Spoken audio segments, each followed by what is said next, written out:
Hello world, from whichever time zone you're catching me from, my name is MD90. Welcome to my YouTube channel. If you're not subscribed to the channel, make sure you hit that subscribe button, turn on the bell notification to all so that you do not miss the uploads that come up. And the easiest way for you to navigate the channel is to head to the playlist. You'll find videos curated for you based on your interest. So if you're interested in the Kutika podcast, you'll find a playlist for that. For news and trends, there's a playlist for that. Exclusive with MD90, a bunch of playlists that are created based on your interest. So the easiest way to navigate the channel is head straight to the playlist and you'll find what you're here for. Consider becoming a member of the channel.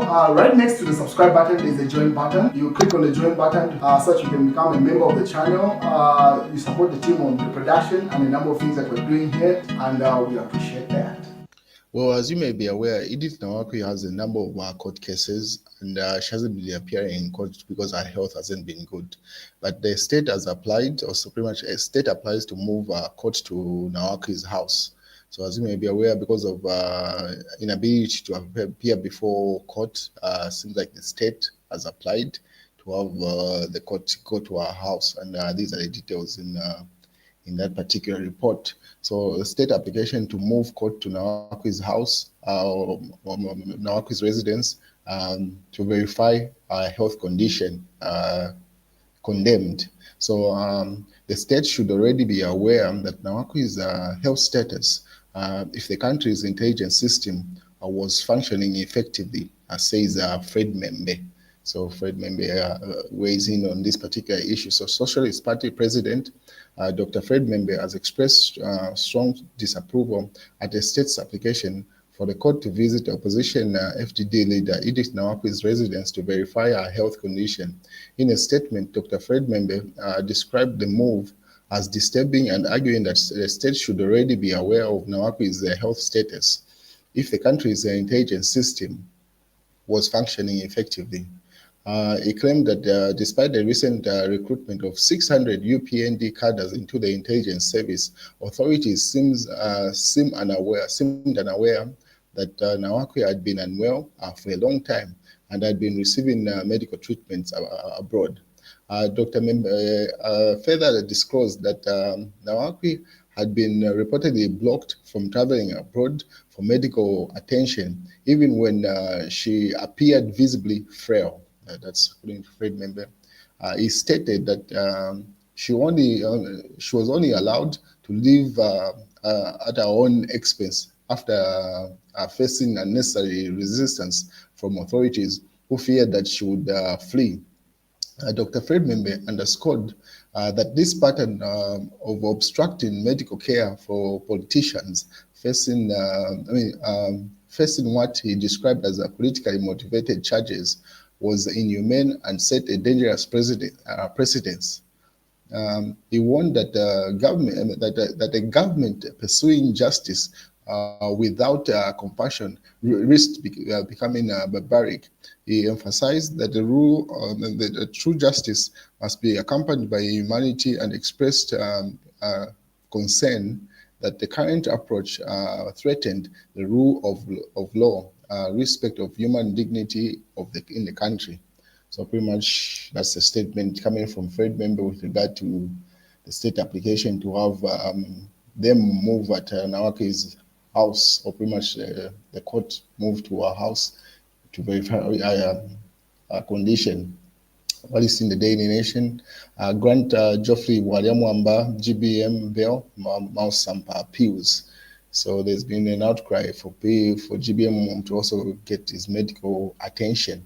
And the former head of state, Edgar Shagalungu, has also weighed in the cry for GBM to be evacuated and get the necessary medical treatment that he needs. So he put up an article just a couple of hours ago. This is Edgar Lungu's article, and he has this to say.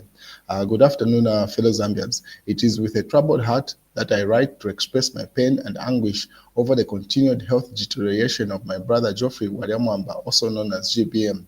GBM is in prison, and sadly the Zambian authority has refused to grant him in any tangible or humane, to treat him in any tangible, humane way.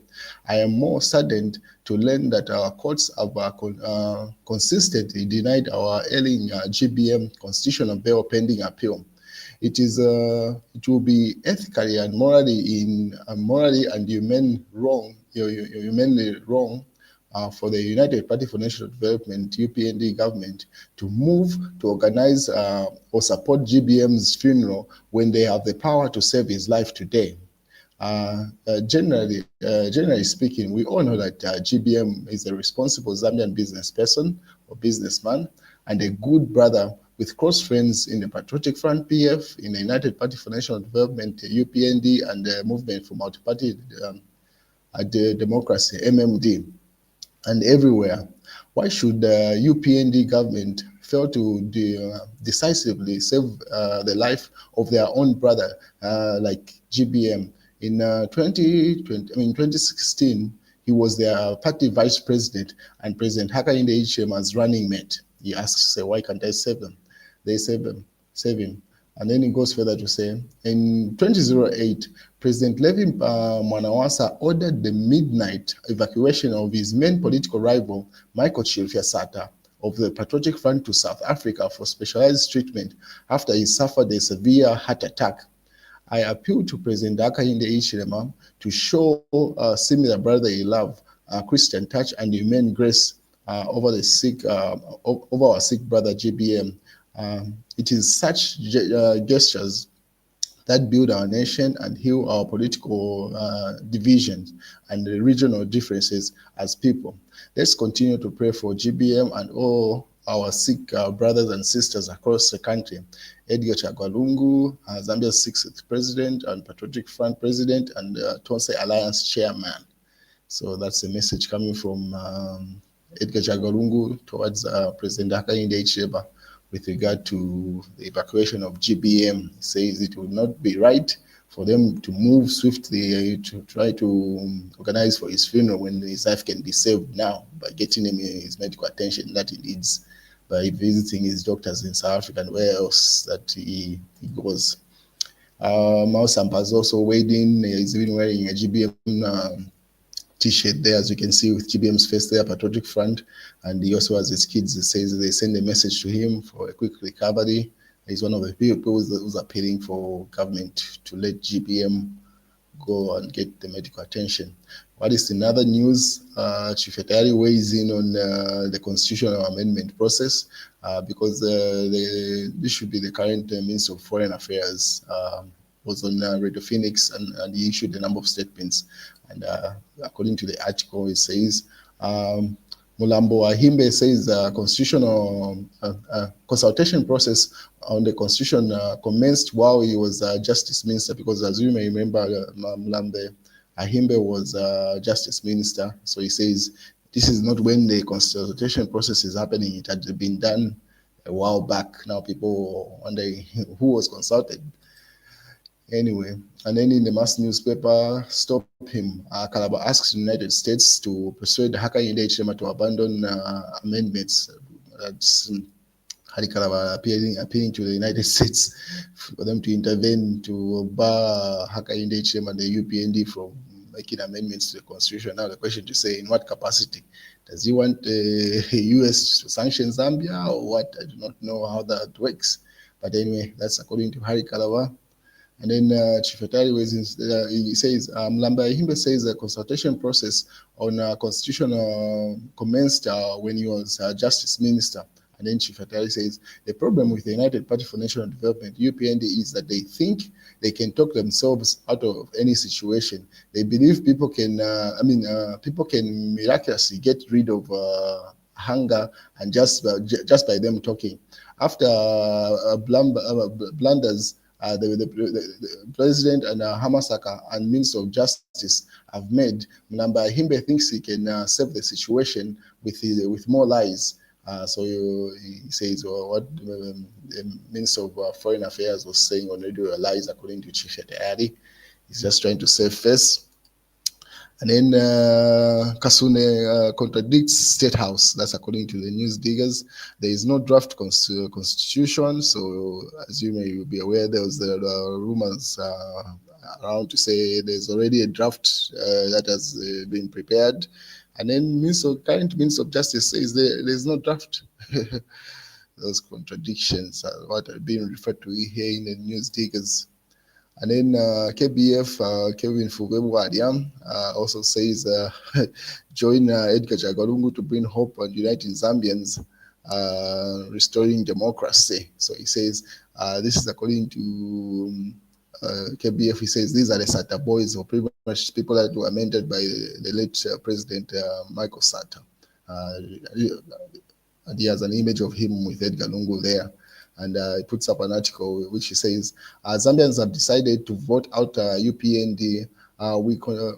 We demand change and a better future. Zambia must prosper, and alliance partners offer a beacon of hope.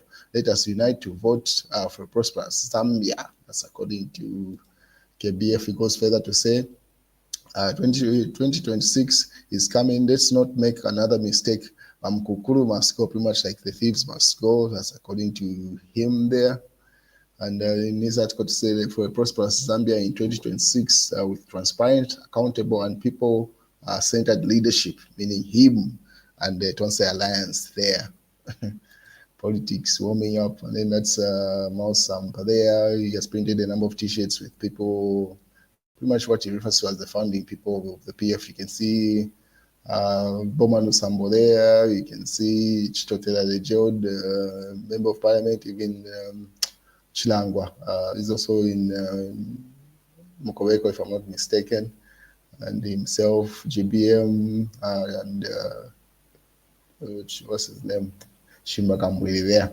And that's the news, ladies and gentlemen.